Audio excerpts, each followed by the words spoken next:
had conversations with him, a lot of conversation, my bilateral conversation, and we signed with him, me, like a new president, in 2019, I signed with him the deal. I signed with him, Macron and Merkel, we signed ceasefire. Ceasefire, all of them told me that he will never go. We signed with him with gas contract, yes, but after that, he broken this ceasefire. He killed our people and he didn't exchange prisoners. We signed the exchange of prisoners, but he didn't do it. What kind of diplomacy, JD, you are speaking about? What do you mean? I'm talking about the kind of diplomacy that's going to end the destruction of your country. Yes, but if you Mr. President, with respect, I think it's disrespectful for you to come into the Oval Office and try to litigate this in front of the American media. Right now, you guys are going around and forcing conscripts to the front lines because you have manpower problems. You should be thanking the President for trying to bring an end to this conflict. Have you ever been to Ukraine that you say what problems we have? I have been to. Come once. I've actually watched and seen the stories, and I know what happens is you bring them on a propaganda tour, Mr. President. Do you disagree that you've had problems bringing people into your military? And do you think that it's respectful to come to the Oval Office of the United States of America and attack the administration that is trying to prevent the destruction of your country? A lot of questions. Let's start from the beginning. Sure. First of all, during the war, everybody has problems, even you, but you have nice ocean and don't feel now, but you will feel it in the future. God bless. You don't know that. God bless. God bless. You will not have a war. Don't tell us what we're going to feel. We're trying to solve a problem. Don't tell us what we're going to feel. I'm not telling you. Because you're in no position to dictate that. That's exactly what you're doing. You're in no position to dictate what we're going to feel. We're going to feel very good. You will feel influence. We're going to feel very good and very strong. You will feel influence. You're right now not in a very good position. You've allowed yourself to be in a very bad position, and he happens to be right about it. From the very beginning of the war. You're not in a good position. You don't have the cards right now. With us, you start having cards. Right now, you don't. You're playing cards. You're playing cards. You're gambling with the lives of millions of people. You're gambling with World War III.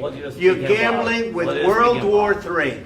And what you're doing is very disrespectful to the country, this country. That's back to you. Far more than a lot of people said they should have. Have you said thank you once? This entire meeting? No, in this entire meeting, have you said thank you? Today. You went to Pennsylvania and campaigned for the opposition in October. Offer some words of appreciation for the United States of America and the president who's trying to save your country. Please, you think that if you will speak very loudly about the war, you can... He's not speaking loudly. He's not speaking loudly. Your country's in big trouble. Can I Wait a answer? minute. No. You've done a lot of talking.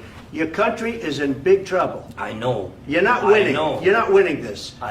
You have a damn good chance of coming out okay because of us. Mr. President, we are staying in our country, staying strong from the very beginning of the war. We've been alone, and we are thankful. I said thanks you haven't in been this alone. cabinet, you and haven't not been only alone. in this cabinet. We gave you, through this stupid president, $350 billion. You voted we gave for you your military equipment, and your men are brave, but they had to use our military. If you didn't have our military equipment, this war would have been over in 2 weeks. In 3 days, I heard it from Putin. In 3 days, this is something maybe new. Less. In 2 weeks, of course, yes. It's going to be a very hard thing to do business like this. Again, I tell you. just say thank you. I said a lot of times to American people. Accept that there are disagreements, and let's go litigate those disagreements rather than trying to fight it out in the American media when you're wrong. We know that you're wrong. But you see, I think it's good for the American people to see what's going on. I understand, sir. I think it's very important. That's why I kept this going so long. You have to be thankful.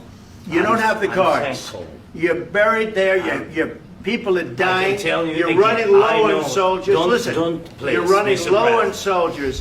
It would be a damn good thing. And then you tell us, I don't want a ceasefire. I don't want a ceasefire. I want to go and I want this. Look. If you could get a ceasefire right now, I tell you, you take it so the bullets stop flying and your men stop getting killed. Of course, we want to stop the war. But you're saying you don't want a ceasefire. But I said to you, I want a ceasefire. With guarantees. Because you'll get a ceasefire faster than an agreement. Ask our people about ceasefire, what they think. That wasn't with me. For you what that wasn't with me. That was wasn't with you. a guy named Biden, who was not a smart person. But this That is was your, with, this that was is with your Obama. president. It was your president. Excuse me. That was with Obama, who gave you sheets, and I gave you javelins. Yes. I gave you the javelins to take out all those tanks. Obama gave you sheets.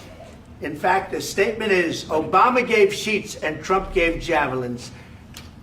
You got to be more thankful, because let me tell you, you don't have the cards. With us, you have the cards. But without us, you don't have any cards. One more question.